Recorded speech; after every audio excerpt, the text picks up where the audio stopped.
Okay, so let's unpack this. Imagine a warrior, clad in gleaming armor, but he's not on a battlefield. Mm-hmm. Instead, he's meticulously arranging flowers, Mm-hmm. or maybe composing a really poignant poem. Right. It sounds like a contradiction, doesn't it? Exactly, but it's not. It's actually a window into this fascinating world of the samurai and feudal Japan. Yeah. Mm-hmm. It's a culture where, the art of the sword was often practiced with, like, the same devotion as the delicate brushstrokes of a master calligrapher. And what's truly captivating about this story, I think, is how Japan's geography, its isolation, and then its very selective approach to foreign influence. How all that shaped a society where the way of the warrior became deeply intertwined with these profound aesthetic and philosophical traditions. Okay. So our mission today really is to trace this remarkable journey. We're going from Japan's ancient origins way back all the way through the dramatic transformations that defined its feudal era for, well, nearly a millennium. Wow, a millennium. Yeah. We'll try to uncover the key insights in those aha moments that kind of explain this really complex and enduring legacy. Absolutely. And we're diving into a history that spans, over 2,000 years. It includes tales of honor, betrayal, dazzling cultural achievements, right alongside devastating warfare, rigid social hierarchies, but also surprisingly moments of social mobility. Right. It's a story where, the sound of temple bells echoing through mountain valleys can be just as significant as the clash of steel on some blood-soaked field. That's a great way to put it. And that unique story, it really begins with the very land itself. So let's start right there then. Japan's geographic destiny. You're looking at, an archipelago of nearly 7,000 islands strung across the Western Pacific. That's right, almost 7,000. And what's incredible is that 80% of this land is volcanic mountains. Yeah. How did that dramatic landscape influence their development? I mean, that's huge. It's massive. Well, those mountains, they created natural barriers everywhere, just everywhere. And that fostered these incredibly distinct local identities. A real sense of regionalism that honestly persisted for centuries. Yeah.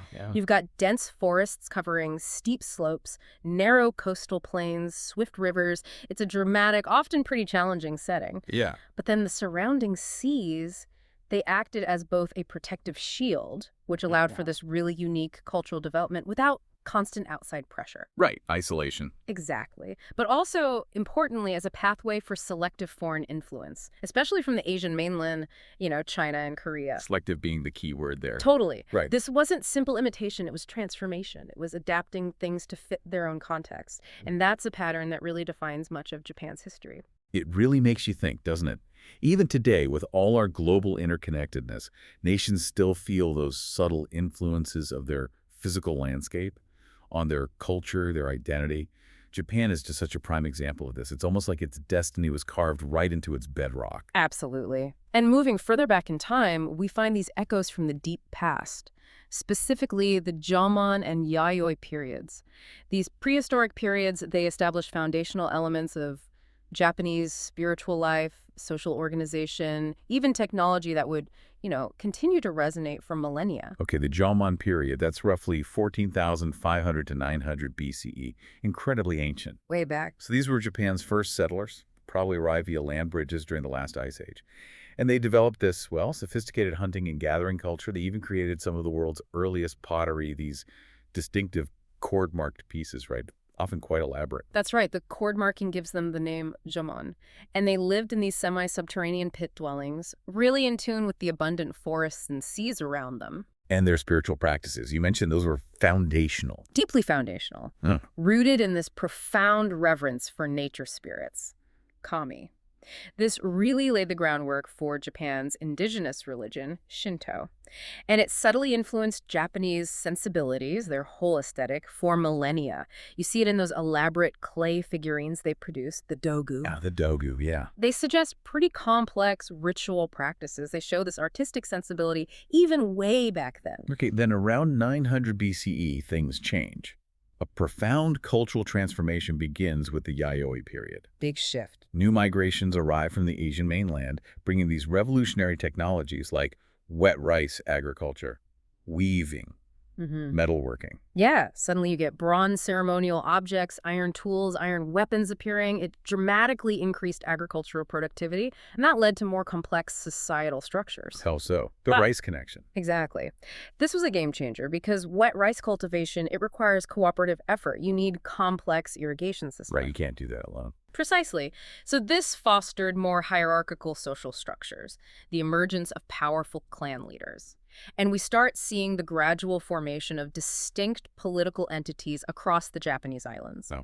We even have external accounts from this time. Like 3rd century Chinese chronicles describe a land called Wa, made up of more than 100 small states. Wow. And they specifically mention a powerful female ruler named Himiko. She apparently controlled a federation of these states from her capital in Yamato, and she's described as a shamanist ruler who used divination to govern her people. Fascinating. So that shows that deep early link between political leadership and spiritual authority in Japan. Absolutely, right from the start. These early spiritual and social foundations, the animistic beliefs, the cooperative structures needed for rice, the emerging hierarchies, they were crucial precursors to the later, much more complex samurai society. It's like the DNA of Japan's unique civilization was being coded right then and there. Makes sense. Indeed. And that leads us nicely into the next pivotal stage. Forging a state and absorbing continental influence. This era, it spans the Kofun, Asuka, Nara, and early Heian periods. And this is where we see the emergence of a centralized state and that deliberate absorption of foreign knowledge, especially from China and Korea, really profoundly shaping Japanese civilization. Okay, the Kofun period, that's what, 250 to 538 CE. And we start seeing archaeological evidence of increasing social stratification here, right? These enormous burial mounds, the Kofun. Exactly. Kofun just means old mound. Some were hundreds of meters long, often keyhole-shaped, surrounded by moats. Massive structures. And they contained elaborate burial goods, like horse trappings, weapons. That's right. These signify the emergence of powerful ruling elites who commanded substantial resources and labor. And crucially, it indicates the growing importance of military prowess among these early Japanese leaders. These are clearly the distant precursors to the later samurai class. Okay, precursors. And the material culture shows links to the mainland. Oh, absolutely. Intensive interaction with the Korean peninsula and China. Bronze mirrors, iron weapons, gold ornaments, they all bear stylistic influences from the mainland. It suggests really crucial diplomatic connections for Japan's development at this stage. And within this context, the Yamato clan emerges as supreme. In central Japan around the 4th, 5th centuries. Yes, the Yamato. They create Japan's first recognizable state structure, and this powerful lineage claimed divine descent from the sun goddess Amaterasu. Ah, the divine connection. Exactly. Establishing that sacred link legitimized their rule for centuries. It effectively started the world's oldest continuous monarchy. Wow. And how did they consolidate power? Through alliances. Pretty much. An ingenious system of alliances with powerful regional clan leaders known as the Uji. These local magnates, they kept considerable autonomy in their own territories, but they acknowledged the supremacy of the Yamato court. The emperor served as the symbolic head, performing crucial religious rituals believed to ensure prosperity and harmony for the whole land. Okay, symbolic head. But then something major happens in 538 CE. Buddhism arrives. A truly pivotal moment. Buddhism is officially introduced to Japan via the Korean kingdom of Baekje. And this foreign faith, it arrived alongside advanced technologies, the Chinese writing system, continental political ideas. It's a whole package deal. Pretty much, and its acceptance sparked internal conflict. You had conservative clans favoring indigenous Shinto practices versus those who saw advantages in adopting elements of this, more advanced continental civilization. But eventually, Buddhism gained imperial support. Prince Shotoku played a big role here, right? Yeah. Regent from 594 to 622. A huge role. Prince Shotoku became a great champion of Buddhist learning and Chinese-style governance. He authorized the construction of Japan's first great Buddhist temples like Horyuji. He sent diplomatic missions and students to China, and he issued Japan's earliest formal legal code, the 17-article Constitution. Which wasn't really a constitution in our sense. No, not really. More like a set of moral precepts emphasizing Confucian principles for ethical government, but it was an important step towards a more centralized state administration. There's even a story, maybe legendary, maybe not, that Shotoku, facing battle, fashioned images of the 4 heavenly kings, and vowed to build a temple if he won. And he did win, solidifying Buddhism's place. Okay. And then the Taika reform in 645 CE. That sounds like a big one. It was huge. Sweeping changes modeled directly after China's Tang dynasty. They introduced a centralized bureaucracy, a sophisticated legal framework called the Ritsuryo system. Ritsuryo. Yeah, basically Japan's first comprehensive law code. Covered everything from criminal matters to administrative procedures. And to implement this ambitious vision, Japan established its first permanent capital city at Heijō-kyo, which is modern Nara, modeled after the Chinese capital Chang'an. Grid pattern, grand avenues. Very organized. Very. And the most spectacular temple built there was Todaiji. It housed this massive bronze Buddha statue, over 15 meters tall, a real symbol of the growing wealth and sophistication of the Japanese state. But despite these ambitious reforms, the reality didn't quite match the Chinese ideal. Not entirely. Geographic barriers, limited transportation tech, it made true centralized control difficult, especially out in the distant provinces. Powerful aristocratic families kept dominating the court and their local regions. They gradually turned court offices into basically hereditary possessions. And that land redistribution system, it proved impractical, fell into disuse, so large private estates started reemerging. So a bit of a gap between theory and practice. Definitely. But what's truly fascinating, I think, is that during this formative period, this distinctive synthesis starts to emerge between imported continental traditions and indigenous Japanese practices. Like with Buddhism and Shinto. Exactly. Rather than replacing native Shinto beliefs, Buddhism formed this syncretic relationship with them. Shinto kami, the indigenous nature and ancestral spirits, they came to be viewed as, local manifestations or protectors of Buddhist deities. Interesting. So they didn't have to choose. Right. This non-exclusive religious sensibility allowed Japanese culture to absorb foreign elements while maintaining continuity with its ancient traditions. And the cultural flowering of this period is exemplified by the Manyoshu, Japan's first great anthology of poetry from the 8th century. Manyoshu. Its verses reveal this profound sensitivity to nature, the changing seasons, human emotions, these aesthetic sensibilities that would later become really central to samurai culture. Okay, here's where it gets really interesting for me. Japan's ability to selectively absorb, adapt, and transform foreign influences, rather than just being overwhelmed by them, that became a defining characteristic, didn't it? Something that play out again and again. Absolutely. It laid crucial groundwork for the later feudal institutions. It established these patterns of centralized authority coexisting with considerable regional autonomy. That tension would characterize Japanese feudalism throughout its history. And even though true samurai hadn't quite emerged yet, professional warriors were gaining importance, setting the stage. Precisely, foreshadowing their later rise. And that transformation brings us right into part 2. The rise of the warrior elite, starting with the Heian court. The golden age of aesthetics and its undermining. This is roughly 794 to 1185. Right, so while the imperial court is cultivating this extraordinarily refined aesthetic culture, its practical power is quietly waning, creating a vacuum that provincial warriors will eventually fill. Exactly. Emperor Kanmu moves the capital to Heian-kyo, modern Kyoto, in 794. That marks the beginning of the Heian period. And this new capital, it would serve as Japan's imperial center for over 1,000 years. 1,000 years. Incredible, isn't it?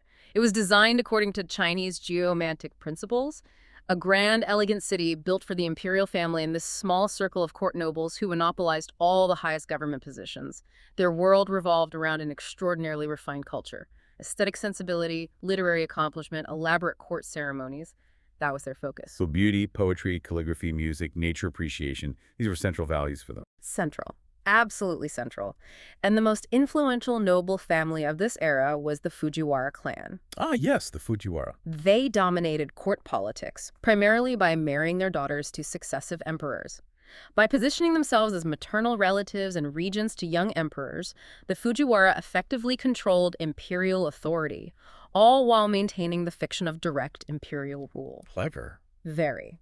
The height of Fujiwara power came under Fujiwara no Michinaga in the early 11th century.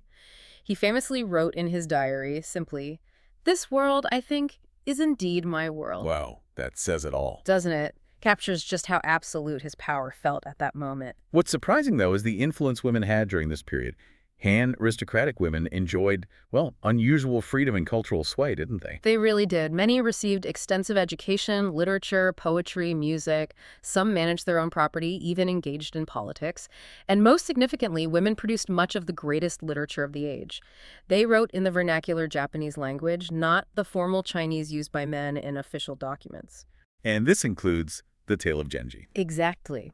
Murasaki Shikibu's The Tale of Genji, often considered the world's first novel, a masterpiece of psychological insight into courtly life, written by a woman. Amazing. And the aesthetic sensibilities developed then. They influenced later Japanese culture, including the samurai. Profoundly, court nobles cultivated this heightened appreciation for the subtle, the transient, the suggestive, the concept of mono no awareness. Oh, nowhere. Yeah, a poignant awareness of the impermanence of all things. It permeated artistic expression. Changing seasons, falling cherry blossoms, autumn leaves, they became potent symbols of the beautiful yet fleeting nature of life itself. You see this aesthetic in poetry, painting, garden design, even the arrangement of incense. Okay, so while the court aristocracy is developing this incredibly refined aesthetic culture focused inward, significant changes are happening out in the provinces, changes that would ultimately transform everything. That's the crucial dynamic. The Ritsuryo system, that system of public land and tax collection, it gradually broke down. Nobles, temples, shrines accumulated vast tax-exempt estates called shuin. Shuin, private estates. Exactly, often managed by local notable families, and they increasingly escaped central government control. So the absentee aristocratic proprietors back in the capital, they relied on local managers. Right, to maintain order, collect revenues. And this created opportunities for provincial elites to build their own power bases. The imperial court, focused on its ceremonies and cultural refinement, gradually lost effective control over the countryside. And this need for security in the provinces leads to the emergence of local military bands, centered around influential families. And the term samurai, meaning one who serves, first appeared during this period to describe these armed retainers who provided protection for the Shuin estates. So they start out as basically bodyguards for these estates, low status initially. Initially, yes. But these early warriors gradually developed their own distinctive values, their own family networks. They emphasize martial skills, personal loyalty, practical administration. So this elegant world, celebrating impermanence, ironically sets the stage for its own loss of power, paving the way for the samurai. Perfectly put. The stage was set for a decisive conflict that would transform Japan's political structure and establish samurai dominance for the next 7 centuries. And that decisive conflict was the Genpei War, 1180 to 1185, a pivotal civil war that definitively established samurai dominance and kicked off Japan's distinct feudal system. That's it. The simmering tensions between the two great warrior clans, the Taira and the Minamoto, both claiming distant imperial descent, they finally erupted into open warfare in 1180. The Taira had gained a lot of influence at court, right, under Taira no Kiyomori, but maybe got a bit arrogant. Exactly. Their arrogance alienated many. Meanwhile, the Minamoto clan, under Minamoto no Yoritomo, seized the opportunity to rebuild their power base out in eastern Japan. Then the war starts with a call to arms from a prince. Right. Prince Machihito, a son of the retired emperor, issued a call to arms against the Taira.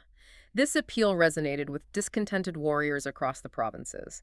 Yoritomo established his headquarters at Kamakura, building a new administrative structure just for his samurai allies. And key battles followed. Yoritomo's brother, Minamoto no Yoshitsune, was a brilliant tactician, wasn't he? Absolutely brilliant. Yeah. He eventually defeated rivals and led the charge against the Taira. Culminating in the naval battle of Denora in 1185. The decisive battle. The Minamoto fleet completely destroyed the Taira naval power. Many Taira warriors, including the child Emperor Antoku, drowned rather than face capture. And the story of Taira no Tamori tying himself to an anchor. Yes. Yeah. Plunging into the sea. It really demonstrated that emerging warrior ideal, preferring death to surrender, an ideal that became central to samurai conduct. So the Genpei War transformed warfare in Japan. Large-scale conflicts now. Definitely. Thousands of mounted samurai, naval engagements, sieges. Warriors fought both as individual champions, you still had some ritualized single combat, but also as disciplined units. And the main weapon was the bow at this time, not the sword. Primarily the bow, yes. Mounted archers were the elite. The famous curved sword, which later became so symbolically central, was initially a secondary weapon. But the tales of warrior heroism from this war, like Yoshitsune as the tragic hero, Benkei as his loyal retainer, they really helped establish those ideals. Absolute loyalty, death before surrender. Okay. So victory allows Minamoto no Yoritomo to consolidate power in a totally new way. Unprecedented. Instead of ruling from Kyoto through a puppet emperor like the Fujiwara did, he establishes a separate governmental structure based in Kamakura, far from the imperial court. And in 1192, he gets the title Seipai Shogun. Shogun. Right. Great general who subdues the barbarians. This used to be a temporary military commission, but now it becomes the basis for a hereditary military government, the Bakufu, or tent government. The Bakufu. Yeah. And Yoritomo's Bakufu established the pattern for feudal rule that would endure, in various forms, all the way until 1868. The shogun ruled as the emperor's military deputy, exercising the actual political power. Yoritomo placed his trusted retainers in key provincial positions as constables, as stewards, creating this network of samurai administrators loyal to him personally, not to the imperial court. So you get this dual structure. Yeah. The imperial court with symbolic legitimacy and the shogunal government with the real power. Exactly. That dual structure characterizes Japanese politics for centuries. And the basis of this new feudal order was the personal bond between lord and vassal. Loyalty in exchange for land rights and authority. Pretty much. Warriors swore loyalty to Yoritomo, received official confirmation of their land rights and administrative authority in return. This relationship, often formalized in written oaths, created that hierarchical chain of obligation and protection that defined the emerging samurai class. It resembled European feudalism in some ways, sure, but it had distinct Japanese characteristics emphasizing collective responsibility, enduring family ties. Okay, so the triumph of the Minamoto and the establishment of the Kamakura Shogunate that marks the definitive rise of the samurai class. The court nobility in Kyoto keep their prestige, but not much real power anymore. Their political influence just decreases and decreases. Real power now resided with those who commanded the loyalty of warriors. Yet, the relationship between warrior and courtly cultures remained complex. Even as samurai gained political supremacy, they selectively adopted elements of aristocratic culture, poetry, calligraphy, religious practices like Zen Buddhism. That synthesis again. Always. That synthesis of martial and aesthetic values became a hallmark of mature samurai culture. So what does this all mean then? The Genpei War wasn't just about armies fighting. It was the crucible that forged Japan's political future. It created this unique, power dynamic, symbolic emperor, powerful shogun that would last for centuries. Precisely. And that takes us right into the Kamakura Shogunate itself, 1185 to 1333. This is the first sustained period of samurai rule, characterized by practical administration, military strength, and the real formalization of samurai values and spiritual practices. Okay, but after Yoritomo dies in 1199, actual power subtly shifts, doesn't it? To the Hojo clan, his in-laws. That's right. While Yoritomo's young sons successively held the title of shogun, the Hojo family instituted a regency system. They installed imperial princes or members of the Fujiwara family as kind of figurehead shoguns, while the Hojo wielded the real authority themselves through the position of shikin, regent. So another layer of complexity. Emperor delegates to shogun, who's controlled by the Hojo regent. It's a very distinctively Japanese approach to political legitimacy, isn't it? Direct power is often veiled behind layers of ceremonial authority, separating symbolic legitimacy from actual governance. That philosophy persists throughout the feudal period. And the Kamakura Bakufu itself, it evolved into a complex governmental institution. Specialized administrative bureaus, judicial courts. It exemplified the practical administrative focus of samurai rule, valuing efficiency over, say, ceremonial grandeur. And the Bakufu governed through its network of vassals, these housemen loyal to Yoritomo initially. Exactly, the Gokunin. They received official recognition of their land holdings, administrative authority, in exchange for military service. The shogunate appointed officials Hito stewards to manage estates and collect revenues, Shugo constables to maintain order and lead military forces in each province. This system allowed for centralized control despite the challenges of communication and transport in medieval Japan. And during this period, the ideal of Bushido, the way of the warrior, starts to take shape. It really does. As a code of conduct emphasizing loyalty, honor, martial skill, self-discipline, it drew from Buddhist traditions, Confucian ethics, indigenous beliefs. Bushido promoted stoic endurance, emotional restraint, and that ideal of preferring death to dishonor. Now, the term Bushido itself wouldn't become common until much later, like the 17th century. Okay. But its core values, clearly evident in Kamakura period texts and behavior. And Zen Buddhism gains particular influence among the samurai now. Hugely influential. Introduced from China, Zen emphasized meditation, direct insight, transcending conceptual thinking. Its austere discipline, its focus on direct experience, its rejection of elaborate ritual that really appealed to warrior sensibilities. I can see that. Yeah. Zen monks often served as advisors to shogunate officials. Zen monasteries became centers for transmitting continental culture, literature, painting, architecture, garden design. And that Zen aesthetic simplicity, understatement, it became a defining feature of samurai cultural expression. Okay, but the Kamakura Shogunate faced a massive challenge. Yeah. The Mongol invasions, Yeah. 1274 and 1281. Its greatest challenge, absolutely. Kublai Khan dispatched these enormous fleets and armies to conquer Japan. The first invasion in 1274, it actually withdrew after a severe storm hit them. Lucky break. Very. The second invasion in 1281 was far larger, maybe 140,000 warriors. They faced fierce fighting from the Japanese defenders. But after pushing the Japanese back, another massive typhoon struck. Yeah. Again, destroyed much of the Mongol fleet, forced their retreat. Wow. So these fortuitous storms, credited to divine intervention, became known as kamikaze, divine winds. That's the origin of the term, yes. Yeah. But the Mongol invasions, even though they failed, they really strained the Kamakura Bakufu. Unlike previous internal conflicts, these foreign invasions offered no opportunity for land rewards to loyal vassals. You couldn't distribute Mongol territory. Right, there was nothing to give out. So many samurai families faced financial hardship after mobilizing for war without getting compensated. The invasions also accelerated changes in warfare. The Mongols introduced tactics and weapons unfamiliar to the Japanese: explosive bombs, siege engines, challenged traditional samurai combat. And there were internal economic and social changes undermining things too. Gradually, yes. The practice of dividing inherited lands among multiple sons led to the fragmentation of samurai estates, increasing economic pressure. Samurai indebtedness to moneylenders became a real problem. These changes created tensions within the warrior class. And the art and literature of the time reflected this. War tales, like the Heike Monogatari, became a major genre. So this raises that question again. How did this system, born from war, adapt to internal pressures and huge external threats, only to eventually unravel from within, setting the stage for yet another power struggle? It's the recurring theme, isn't it? And that brings us to part 3. Chaos, unification, and the great peace forging a new order. The fall of Kamakura in 1333 opened a new chapter, starting with the Ashikaga Shogunate and the Age of Warring States. That's roughly 1336 to 1573. Now, the Ashikaga established a new shogunate, but their rule was much less centralized, and that led eventually to widespread civil war, the famous Sengoku Jidai, and the emergence of truly independent regional warlords, the daimyo. Okay, so after Kamakura fell, Emperor Go-Daigo tried to restore direct imperial rule, right? The Meiji Restoration, but it failed.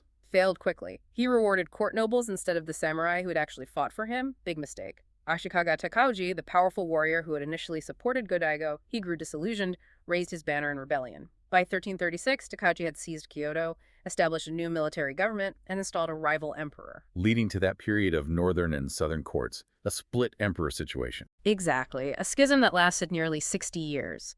Takauji became shogun in 1338, founding the Ashikaga Shogunate that would rule, at least nominally, for over 2 centuries. But unlike Kamakura, the Ashikaga never achieved the same centralized control. Takauji had built his support by promising greater autonomy to regional warlords. His government just lacked the institutional strength to impose tight control over distant provinces. So those provincial military governors, the shugo, they evolved into powerful regional lords, shugo daimyo. That's right. They maintained their own armies, pursued their own interests, often engaged in power struggles amongst themselves. Was there any period of stability under the Ashikaga? There was a temporary strengthening under the third shogun, Yoshimitsu. He actually managed to end the imperial schism in 1392, and Yoshimitsu's cultural patronage is really significant.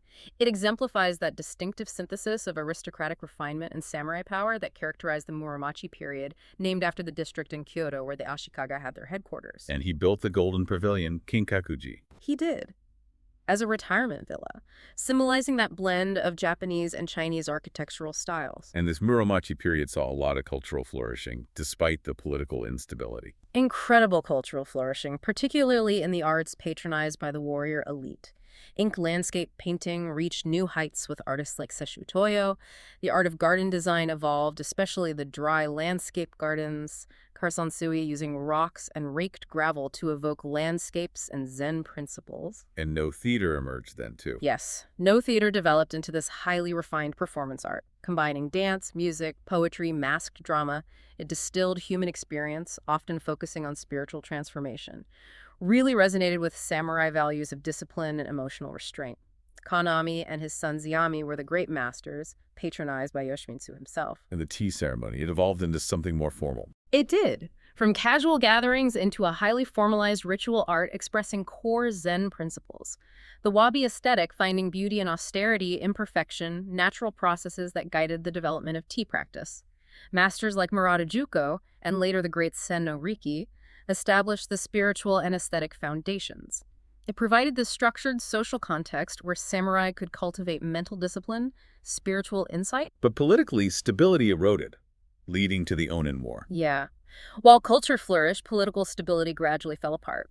The Onin War, which erupted in 1467 over a succession dispute within the Ashikaga house, spiraled into 11 years of incredibly destructive warfare.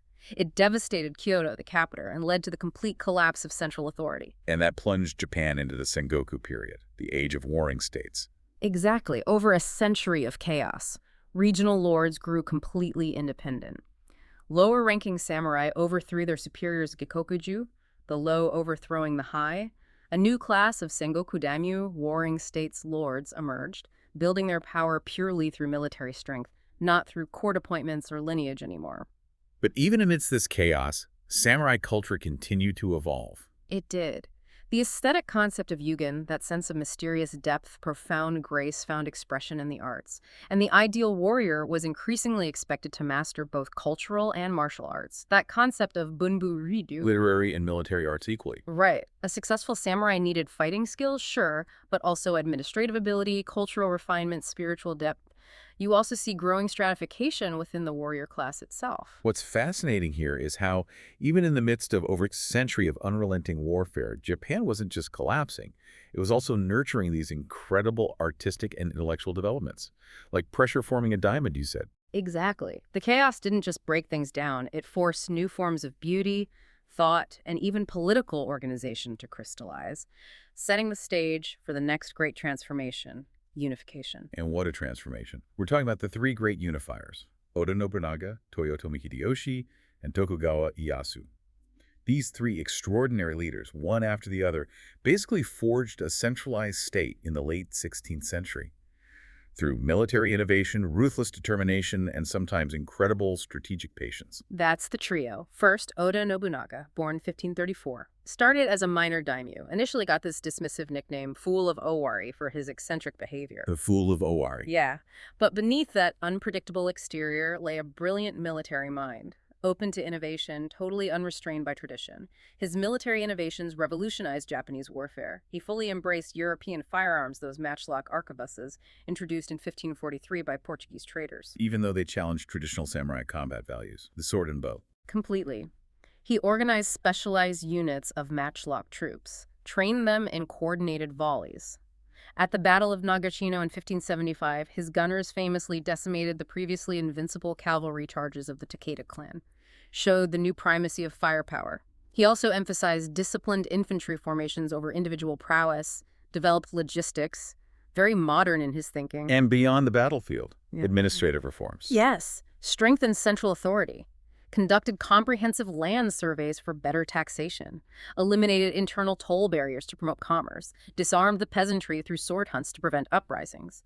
He also abolished monopolistic guilds. The Rakuchi-Rakuza policy established free markets, stimulating the economy. But he was ruthless, Right. especially towards religious institutions. Extremely ruthless towards any group that challenged secular authority. He destroyed the powerful militant Buddhist monasteries on Mount Height in 1571, killing thousands of monks, burning the entire complex. Did the same later to the Ishiyama Honganji Fortress Temple in Osaka.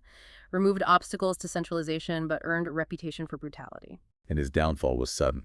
Betrayal. Very sudden.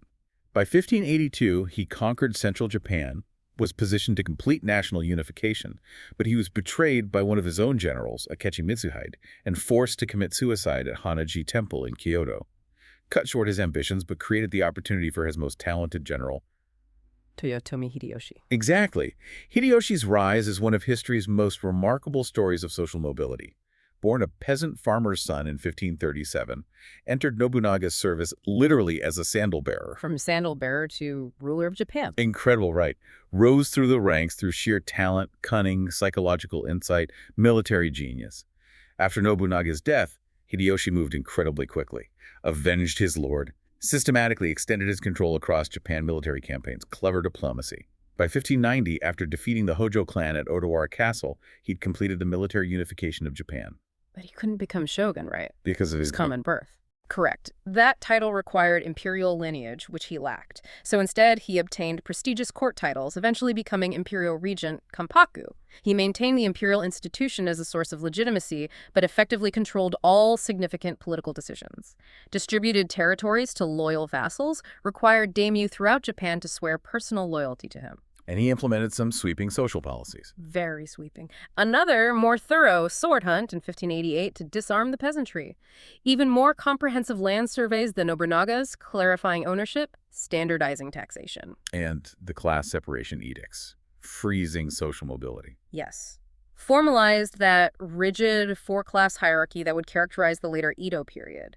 Prohibited farmers from leaving their lands, merchants from adopting samurai status, samurai from engaging in trade or farming, basically froze social mobility, which is deeply ironic, given his own background. Extremely ironic. He also had cultural ambitions, built Osaka Castle, patronized the tea ceremony. He did, built the magnificent Osaka Castle. And the tea ceremony reached its pinnacle under his patronage, especially with the master Sen no Rikyu. Though Hideyoshi later ordered Rikyu to commit suicide, likely due to aesthetic and power conflicts. Hideyoshi had this famous golden tea room built, showed his taste for rather ostentatious display, quite different from wabi simplicity. And he launched invasions of Korea. Yes, in 1592 and 1597. Ambitious, ultimately disastrous continental ventures aimed at conquering Ming China through Korea. Drained resources, created lasting enmity with Korea, didn't achieve its goals. And before he died, he set up a council to protect his young son, Hideyori, including Tokugawa Ieyasu. He did, made elaborate arrangements, established a council of 5 elders to govern as regents, and among them was Tokugawa Ieyasu, powerful daimyo, longtime ally of Nobunaga, had submitted to Hideyoshi, patient, calculating, strategic. Nicknamed the Old Badger, he would navigate the turmoil after Hideyoshi's death to emerge as the final unifier. Okay, so the delicate balance Hideyoshi set up collapses almost immediately after his death in 1598. Almost instantly, the Council of 5 Elders splits into competing factions. Tokugawa Ieyasu gradually positions himself against those loyal to Hideyoshi's memory and his heir, Hideyori. By 1600, 2 great alliances had formed. Ieyasu's Eastern Army versus the Western Army, led by Ishida Mitsunari, loyal to the Toyotomi, culminating in the decisive Battle of Sekigahara. Sekigahara, October 21st, 1600. The big one. The biggest, the most consequential battle in Japanese history, arguably. 2 massive forces clashed. And through superior preparation, strategic positioning, and crucially, the defection of key Western Army generals during the battle, Ieyasu won a decisive victory. And Sekigahara basically established Ieyasu as the undisputed leader, allowed him to reshape everything. Fundamentally, established him as Japan's paramount military and political leader, allowed him to completely reorganize Japan's feudal structure, rewarding his allies, punishing his enemies. And 3 years later, 1603, the emperor appoints him shogun, reviving the title. Exactly. Reviving the title that had been vacant since the Ashikaga fell, and just 2 years after that, Ieyasu formally retires, passes the shogunal title to his son Hidetada, but continues to wield power from behind the scenes. Very clever. Established the precedent of retired shoguns maintaining influence, adding another layer of political stability. And the final threat, Hideyoshi's son Hideyori at Osaka Castle. Eliminated in 1615. After a protracted siege, Osaka Castle fell, Hideyori committed suicide, and the Toyotomi lineage was ended. Tokugawa rule was secure. Wow. The stories of these 3, Nobunaga's ruthlessness, Hideyoshi's meteoric rise, Ieyasu's incredible patience, it really is a masterclass in strategic leadership, and a reminder that even amidst extreme violence, cultural evolution continued, creating the Japan we start to recognize today. Absolutely. And with Ieyasu's final victory, Japan's century of civil war finally ended. The 3 great unifiers had transformed Japan from that patchwork of warring states into a centralized feudal system under a single authority. Which brings us to the Tokugawa Shogunate, the Great Peace and its controls, 1603 to 1868. The Great Peace. Pax Tokugawa. Exactly. This period brought unprecedented peace and stability, achieved through a highly centralized feudal system, strict social control, and deliberate isolation from the outside world. And they moved the administrative center to Edo, modern Tokyo. Yes. Symbolizing a fresh start after centuries of warfare based around Kyoto and Osaka. The new political order, often called the Bakuhan system, Baku from Bakufu, shogunate, Han meaning domain balanced central authority with local autonomy. The shogun directly controlled about a quarter of Japan's agricultural land, strategically located around major cities. The rest was divided among roughly 260 daimi domains. But they had ways to control those daimyo, right? Keep them in line. Oh, very clever systems. Checks and balances. They categorized the lords based on their loyalty and relationship to the Tokugawa family, Shinpan, blood relations, Fudai, hereditary vassals allied before Sekigahara, Tozama, outside lords, submitted after Sekigahara, viewed with more suspicion. The most famous control mechanism was Senkin Kutai, alternate attendance. That's the one, fully instituted by 1635. This policy required daimyo to maintain two residences, one in their home domain, another in Edo, and they had to spend alternate years in each location. And when they went back home? They had to leave their wives and principal heirs in Edo as virtual hostages, ensuring their continued loyalty. Wow, that's effective. Incredibly effective. Yeah. And it served multiple purposes. Prevented rebellion by keeping daimyo under close observation in Edo, drained their financial resources maintaining two establishments, the expense of travel back and forth, and it exposed provincial lords to the cultural standards of the shogunal capital, helping to unify the country culturally through this constant circulation of regional elites. Those processions must have been enormous. Huge. Thousands of people sometimes. Traveled along the five main highways like the Tokaido Road, had inspection barriers, Seikisha regulating movement. And alongside controlling the daimyo, the Tokugawa strictly controlled foreign contact, the Sakoku policies, closed country. Right. Sakoku doesn't mean completely sealed off, but very tightly controlled. With memories of how European firearms had changed warfare and witnessing European colonization elsewhere in Asia, the shogunate viewed foreign influence, particularly Christianity, as a potential threat to stability. So a series of edicts between 1633 and 1639. Yes. Prohibited Japanese from traveling abroad or returning if they left. Restricted foreign traders to specific ports, mainly Nagasaki. Expelled most European missionaries. Banned Christianity outright. But not completely closed. The Dutch were allowed. The Dutch maintained a trading presence, yes, but they were confined to the tiny artificial island of Dejima in Nagasaki Harbor. Highly restricted. Chinese and Korean traders also had limited access, but it effectively insulated Japanese society from potentially disruptive foreign influences for over 2 centuries. And the Shimabara Rebellion in 1637-38 solidified this. Absolutely crucial event. An uprising of mostly Christian peasants and some masterless samurai, ronin. Driven by religious persecution, yes, but also excessive taxation, local grievances. It required a massive shogunal response, like 125,000 troops besieged Hera Castle. And it was brutally suppressed. Utterly. Almost all the rebels were executed. It demonstrated the Tokugawa determination to eliminate Christianity, which they saw as a dangerous, subversive ideology.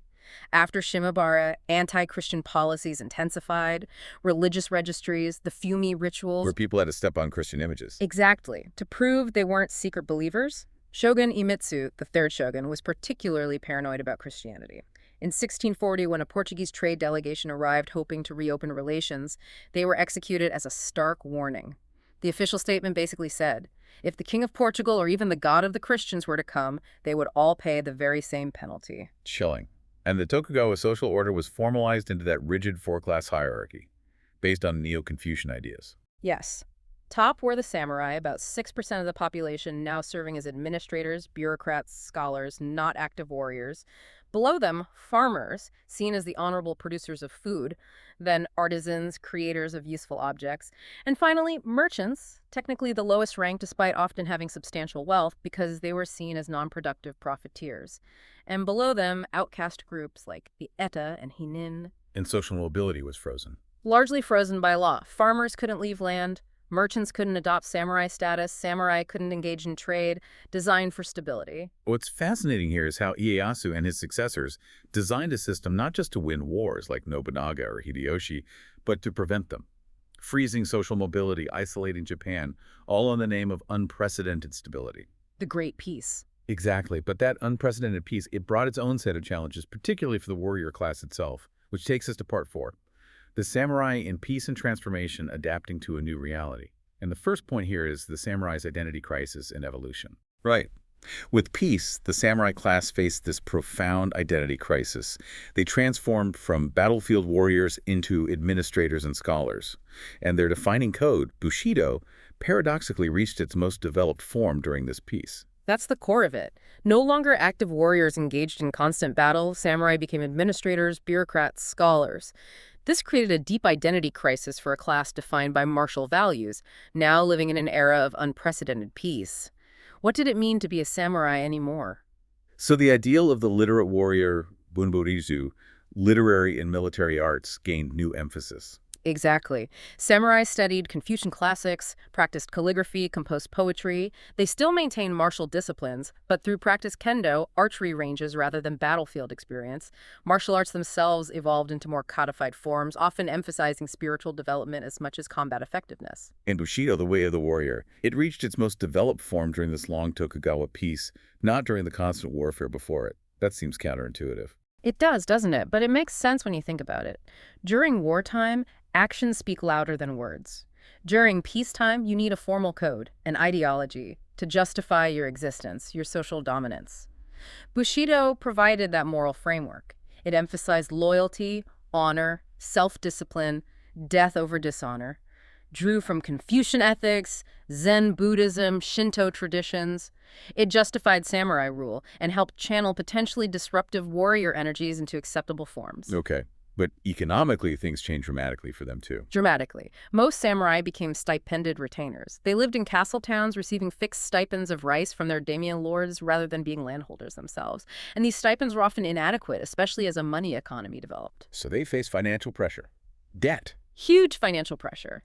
Combined with the temptations of urban consumption, many samurai fell deeply into debt, often to wealthy merchant houses, which created this bizarre paradox where the officially highest-ranking social class became economically dependent on the lowest. That must have caused tension. Immense tension. And you see this reflected in popular culture. Fictional tales, kabuki plays, they increasingly romanticize the heroic samurai of earlier eras, contrasting them with the often compromised realities of Edo period administrators. Like the story of the 47 Ronin from 1702. Exactly. That famous vendetta became incredibly popular. It celebrated loyalty, even when it went against shogunal authority. It really highlighted those tensions within samurai identity during peacetime, showed this widespread nostalgia for more heroic, straightforward expressions of samurai values than were really possible within the highly regulated Tokugawa order. And samurai were concentrated in castle towns now. Urban living. Mostly, yes. Yeah. Castle towns flourished across Japan, planned urban spaces, usually with the daimyo's castle at the highest point, then concentric rings of samurai districts based on rank. And Edo itself, the shogunal capital, grew into the world's largest city, over 1 million people by 1700. This concentration stimulated demand for goods and services, creating vibrant commercial cultures despite the official ideology that valorized farmers over merchants. Many samurai assigned to Edo lived sort of bachelor lives there, away from their families, with official duties, but also ample leisure time. Okay, let's unpack this. Imagine being defined by your sword, your battle prowess, your whole identity tied to warfare. And then suddenly, you're in a world of profound peace. You're pushing papers, dealing with bureaucracy, maybe struggling to make ends meet. It forced the samurai to redefine what it meant to be a warrior, creating this complex, sometimes contradictory identity that still fascinates us today. Absolutely. And this complex reality, this peace, also led to the flourishing culture and new social dynamics we see in the Edo period. Peace and urban growth fostered this vibrant popular culture to shunbunka, the culture of the townspeople that gradually overshadowed traditional elite arts, reflecting changing social and economic realities. Okay, so we're talking about the licensed pleasure districts, like Yoshiwara and Edo, developing sophisticated entertainment. Yes. Music, dance, fashion, literary wit. A whole world unto itself.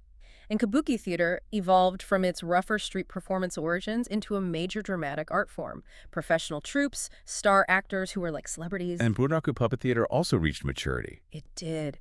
With incredibly sophisticated mechanical puppets, chanting narrators, shamisen music, and great playwrights like Chikamatsu Manzemon.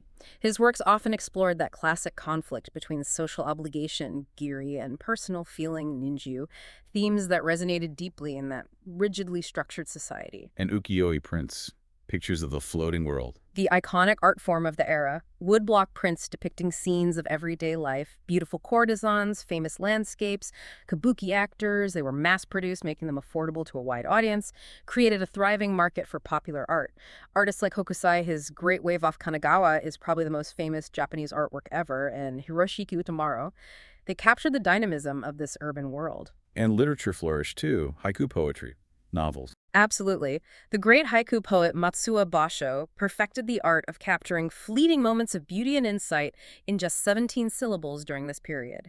And novels, like those by Ihara Sakoku, explored the often hedonistic lifestyles of the rising merchant class. So despite the official class separation, there was cultural diffusion.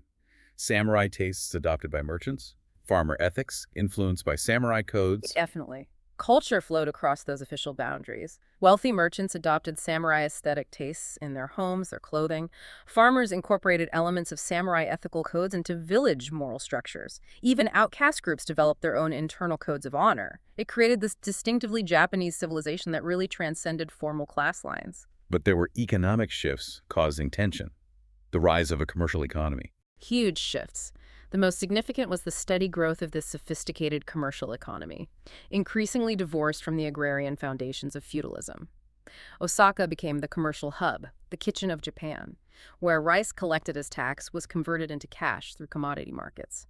Professional merchants developed complex financial instruments, futures markets, banking. And the daimyo and even the shogunate became reliant on merchants for loans. Increasingly so. Wealthy merchant houses like Mitsui and Sumitomo became essential financiers to the ruling class, a complete inversion of the official hierarchy. And urban growth continued. Edo, Osaka, Kyoto getting bigger, creating these concentrations of chonis, townspeople. Yes. These urban areas developed distinctive cultures centered on the chonis. Freed from many rural constraints, often with disposable income, they patronized entertainment, drove that vibrant popular culture that gradually overshadowed the traditional arts of the elite. But this peace wasn't always peaceful for everyone. Peasant uprisings, urban riots. No, definitely not. Peasant uprisings, hyakushiki, were actually quite common, often driven by excessive taxation, corrupt officials, rice shortages, natural disasters. They often started as petitions but could escalate into violent yonamushi or world rectification uprisings. The Tokugawa strategy was usually initial suppression followed by strategic concessions to address the grievances. And urban riots, uchikawashi. Yeah, destructive riots, especially during times of famine or soaring rice prices, like the major Edo riots of 1733 and 1787. Targeting rice merchants, sake brewers, perceived hoarders, urban commoners also expressed grievances through anonymous satirical writings and graffiti. Did the shogunate try to push back against these changes? Commercialization, merchant power? They did. Several times they attempted reforms. Sumptuary laws limiting merchant luxury, currency reforms, moral exhortations to return to simpler agrarian values. But these achieved only temporary effects. They couldn't really reverse the underlying economic transformation. The commercial tide was too strong. So if we connect this to the bigger picture, the Great Peace itself paradoxically created the economic and social pressures that started to strain the rigid feudal system from within. And that vibrant popular culture, it became a space where these tensions could play out, where new identities could be forged far from the samurai's traditional world. Well said. And as all this was happening internally, Japan wasn't completely cut off from intellectual developments either. Which brings us to intellectual currents and Western influence. The long peace provided opportunities for diverse intellectual exploration, and some of these currents subtly began to challenge the foundations of Tokugawa rule, while others slowly opened Japan to Western knowledge. Okay, the official philosophy was Neo-Confucianism, right? The Zuchishi school. That was the orthodox foundation, provided by the shogunate. It emphasized moral cultivation, proper social relationships, hierarchy, cosmic principles. It justified samurai rule, the rigid social order. Samurai were trained in Confucian classics, history, ethics at official academies like the Shuteku in Edo, and in domain schools, Hanku. But alongside this official ideology, you had other schools of thought emerging, like Kokugaku, national learning. Yes, Kokugaku gained prominence, especially from the mid-Edo period. Scholars like Kamo no Mabuchi, Moturi Norinaga, Hirata Atsuten, They advocated returning to original Japanese texts like the Kojiki, the Manyoshu, and ancient Shinto practices, seeking to identify a pure, native Japanese tradition distinct from imported Chinese and Buddhist elements. Initially literary and linguistic, but it shifted politically. It did.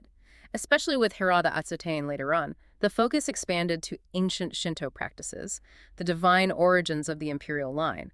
It emphasized Japan's supposed spiritual superiority, the sacred nature of the Japanese polity.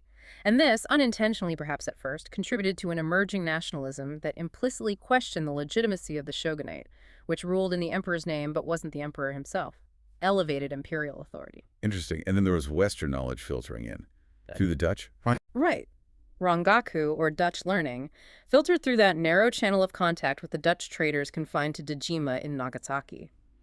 Initially, it was focused on practical things, mostly medicine. Surgeons needed better techniques. But it expanded. Gradually, yes.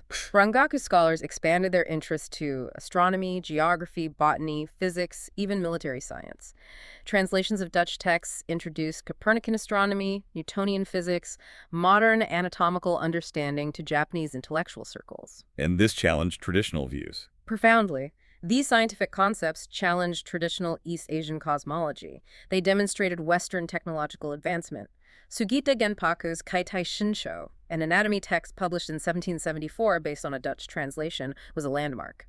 Sugita and his colleagues actually verified the Dutch text by observing a dissection and found it far more accurate than traditional Chinese medical texts. That must have been a shock. A huge shock. Sugita described the experience of empirical verification as being like walking in darkness when suddenly a light appears. It stimulated interest in other areas of European knowledge and gradually, subtly undermined confidence in traditional explanations based solely on ancient texts. It introduced empirical observation, mathematical analysis, systematic classification as valid ways of knowing. And this awareness started to influence strategic thinking, especially seeing Western expansion elsewhere. Yes, by the early 19th century, awareness of Western imperial expansion in Asia, particularly the defeat of China by Britain in the Opium War of 1839-1842, really alarmed Japanese observers. Scholars like Sakuma Shuzan and Yokoi Shunan started arguing for the selective adoption of Western military technology and organizational methods while still maintaining Japanese cultural and spiritual foundations. That slogan, Eastern ethics, Western science. Wakon Yusai. That captures it perfectly, seeking to strengthen Japan against external threats by adopting Western techniques, Yusai, while preserving the Japanese spirit, Wakin. So this raises that important question. How much did these quiet intellectual movements, happening far from the battlefields and grand castles, truly prepare Japan for the seismic shock that was about to hit its shores? A very good question indeed. Because the shock was coming. Which brings us to part 5. The end of an era, an enduring legacy, from feudalism to modernity. And the first major external shock was, of course, the arrival of the black ships and the unraveling of Sakoku in the mid-19th century.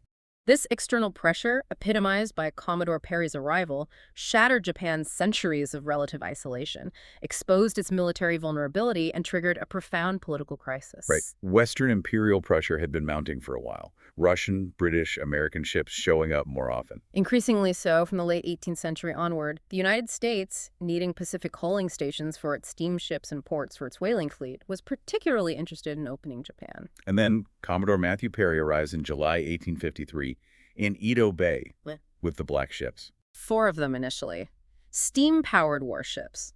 Their technology, belching smoke, clearly demonstrated Western military superiority. Perry delivered a letter from U.S. President Fillmore demanding diplomatic relations, protection for shipwrecked American sailors, and access to ports, and he deliberately sailed into the forbidden waters of Edo Bay, right near the shogun's capital. A clear power play. And the Japanese reaction was? Shock, confusion, debate. The shogun himself reportedly fell ill from the shock. His advisors were divided. Some advocated appeasement and military modernization. Others urged strict adherence to the isolation policy, even if it meant war. And the shogunate consulted the daimyo, breaking tradition. They did, which in itself revealed the weakening authority of the bakufu. They couldn't decide on their own. Meanwhile, thousands of samurai lined the shores at Kurihama where Perry landed, but their traditional armor and swords were obviously no match for Perry's cannons and rifles. And Perry came back the next year, February 1854. He did. With an even larger fleet, 9 ships this time. The pressure was immense. Negotiations led to the Convention of Kanagawa in 1854. It opened 2 minor ports, Shimoda and Hakodate, to American ships for supplies, established a U.S. consulate. It seemed minor, but it breached the wall of Sakoku. And similar unequal treaties, as they came to be called, with other Western powers soon followed, granting them privileges like extraterritoriality without requiring reciprocal benefits for Japan. And these treaty concessions triggered a political crisis, undermined the shogunate's legitimacy. Profoundly. The shogunate had violated the fundamental national seclusion policies seen as protecting Japan's sacred land, and they'd done it under duress, without imperial approval. It undercut their legitimacy as protectors of the realm. The slogan, Son Oji, Revere the emperor, expel the barbarians.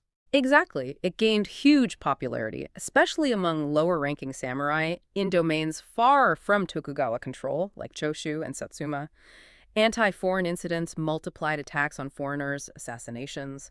These often provoked punitive military responses from the Western powers, further demonstrating Japan's strategic vulnerability. And there was a leadership crisis within the shogunate, too. Yes. The shogun died shortly after Perry's arrival. His successor was considered mentally unfit. The strongman chief minister, Kii Nasuge, tried to impose his policy of opening the country through force the Ansei Purge, arresting or executing opponents.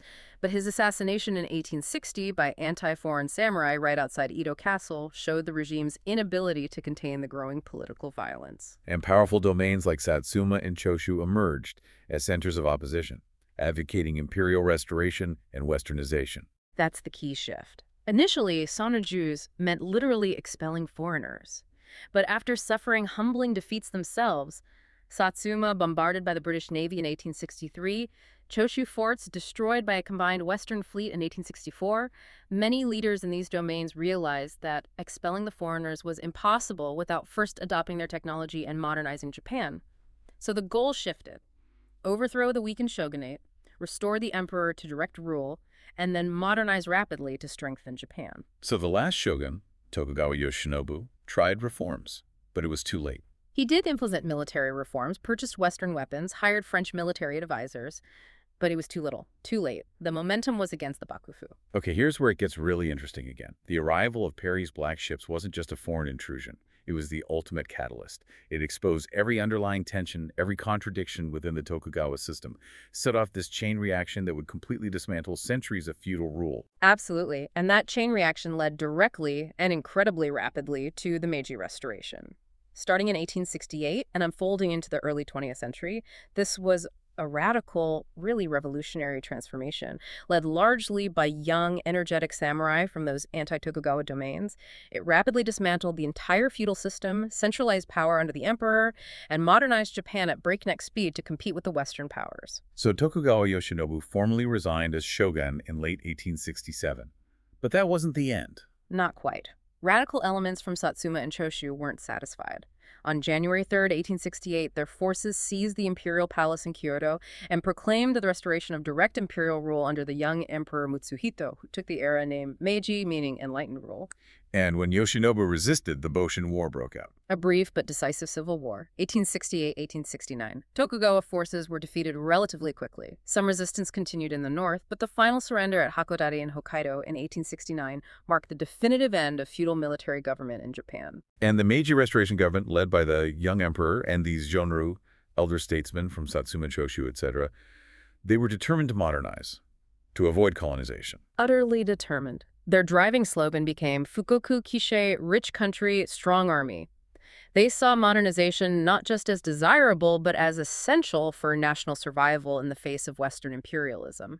And the dismantling of feudal institutions proceeded with remarkable speed. The domains were abolished, replaced by prefectures. Yes. In 1869, the daimyo were persuaded to formally return their domains to imperial authority. Then, in 1871, the domains were abolished entirely and replaced with prefectures administered by governors appointed by the central government. A massive consolidation of power. And what about the samurai class itself? Their privileges abolished, swords banned. Step by step, yes. Hereditary privileges were abolished in 1871. The ban on carrying swords in public came in 1876, a deeply symbolic act, the end of the warrior's most visible identifier. Military reforms replaced the domain armies with a national conscript force based on European models, ending the samurai monopoly on military service. Anyone could be drafted. And their economic basis, the stipends changed too. fundamentally altered. Hereditary stipends were first converted to interest-bearing government bonds and then later commuted to one-time cash payments, transforming samurai from a class entitled to hereditary income into individuals with capital to invest or spend. Did this provoke resistance? The last samurai rebellions? It did. There were several smaller uprisings, the Saga Rebellion in 1874, but the most significant was the Satsuma Rebellion in 1877, led by the renowned Saigo Takamori, a hero of the Restoration itself, who had become disillusioned with the speed and nature of the changes, especially the treatment of the samurai. Saigo Takamori, a tragic figure. Very much so. His rebellion represented the last major armed uprising of traditional warriors against the modernizing reforms. But his samurai forces, valiant as they were ultimately defeated by the new imperial army, equipped with modern weapons and composed largely of peasant conscripts. Saigo committed suicide in the traditional samurai manner rather than surrender. His defeat demonstrated conclusively that the age of the samurai as a distinct military class was over. So with feudalism dismantled, the Meiji government embarked on rapid modernization across the board. Breakneck speed. Education. A national school system based on Western models aiming for a literate, disciplined population. Western science, technology, political philosophy were introduced wholesale. Thousands of Japanese students were sent abroad to study. Foreign experts, the Yayoi Gaikokujin, were hired in large numbers to teach and advise. Industry, infrastructure, military, legal system. All of it. State-led industrialization, railways, telegraphs, factories, especially textiles, then steel, shipbuilding, creation of modern banking and currency systems. The military was completely overhauled, a conscript army modeled initially on the French, then the German system, a modern navy based on the British Royal Navy, adoption of Western technologies and organizational methods. Even the legal system was reformed based on Western models, creating civil and criminal codes to solidify Japan's status as a modern nation-state. What happened to the former samurai families in all this? How did they adapt? Despite the profound disruption to their traditional identities and privileges, they adapted remarkably well, actually. Many invested their commuted stipend bonds in new business ventures, becoming entrepreneurs. Others entered government service, becoming bureaucrats, diplomats, police officers, teachers. Many became officers in the new imperial military forces. They played crucial roles in leading and staffing the institutions of modern Japan. So if we connect this to the bigger picture, the Meiji Restoration wasn't just a revolution, it was a masterclass in adaptation. It shows how deeply ingrained values, maybe discipline, loyalty, a focus on duty, even when their traditional purpose vanishes, can be reinterpreted and repurposed to build a completely new kind of society. Extremely well put. And that brings us right to the final point. The enduring legacy of the samurai. Because even after the formal abolition of the class, core elements of samurai culture and values were consciously preserved, reinterpreted, and continued to shape Japanese national identity and global perceptions even today. So Bushido didn't just disappear, it was reinterpreted. Reinterpreted as a national ethic, not just a class-specific code anymore. Virtues like loyalty, self-discipline, self-sacrifice, enduring hardship, these were promoted as distinctively Japanese qualities expected of all imperial subjects, not just former samurai. This reinterpreted Bushido was institutionalized in the national school system, especially through the 1890 imperial rescript on education, which emphasized loyalty to the emperor and willingness to sacrifice for the nation. Military training also incorporated modified samurai moral concepts alongside Western technical methods. And culturally, the samurai remained resonant. Yeah. In literature, internationally. Hugely resonant. During the Meiji period itself, attitudes were complex. Early on, there was critique of feudalism. But later, nostalgia for samurai traditions increased. Historical novels romanticized warrior virtues. Theater celebrated famous samurai exploits. Popular publications promoted Bushido as Japan's unique ethical heritage. And internationally, people like Lafcadio Hearn, Yutobi Enazu. They played a big role in shaping Western perceptions. Hearn popularized these often idealized portraits of samurai as noble warrior philosophers, embodying exotic Eastern wisdom.